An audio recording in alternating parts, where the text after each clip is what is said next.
یہ جو مسجد نبوی بنی ہوئی ہے نا، اس مسجد نبوی میں اب بھی وہاں لکھا ہوا ہے، یہاں تک مسجد نبوی تھی پیغمبر کے زمانے میں، ھذا حد مسجد نبی اوپر لکھا ہوا ہے۔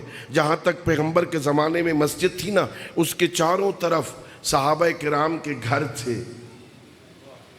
پھر ایک دفعہ حکم ہوا، میرے حبیب یہ ہر وقت ہر حالت میں مسجد میں آ جاتے ہیں، ان کے دروازے بند کروا دے، ایک اپنا کھلا رہنے دے، ایک علی کا کھلا رہنے دے۔ اگر تو صرف پیغمبر کا دروازہ کھلا رہتا نا تو اعتراض کوئی نہ کرتا۔ کل میں نے عرض کیا، کل کی مجلس، یہ علی کی دشمنی تھی جس کا نتیجہ کربلا ہے۔ ہر جگہ پر علی ہی ان میں کھٹکتے تھے۔ آئے پیغمبر کی خدمت، یا رسول اللہ ہمارے دروازے بند کروا دیے، علی کا دروازہ کھلا رکھا، وجہ کیا ہے؟ پیغمبر نے فرمایا، نانا ما صددت ابوابکم وما فتحت باب علی، نہ میں نے تمہارے بند کروائے ہیں نہ میں نے علی کا کھلا رکھا، اللہ نے تمہارے دروازے بند کیے ہیں، اللہ نے علی کا کھلا، اللہ نے، یا اللہ نے۔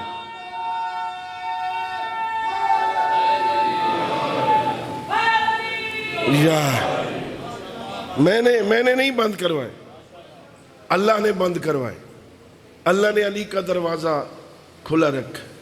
وہ ایک کھلا تھا، باقی تو کہ بند۔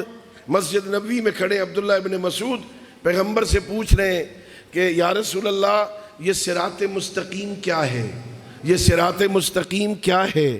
اتنے میں وہ دروازہ کھلا جو امیر المومنین کا دروازہ تھا۔ وہاں سے امیر المومنین مسجد میں وارد ہوئے۔ ظاہر ہے جب دو بندے باتیں کر رہے ہوں، ادھر سے کوئی تیسرا بندہ آ جائے، دونوں باری باری ادھر دیکھتے ہیں نا، دونوں دیکھتے ہیں، پھر واپس اپنی بات شروع کرتے ہیں۔ جیسے ہی علی کا دروازہ کھلا، حیدر کرار مسجد میں آئے، پیغمبر نے بھی دیکھا، عبداللہ ابن مسعود نے بھی دیکھا، دیکھنے کے بعد رخ واپس کیا، پھر سوال دہرایا، یا رسول اللہ میں نے سوال کیا تھا یہ صراط مستقیم کیا ہے؟ عجیب جملہ تھا۔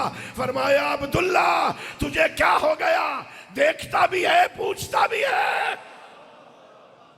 اللہ اکبر۔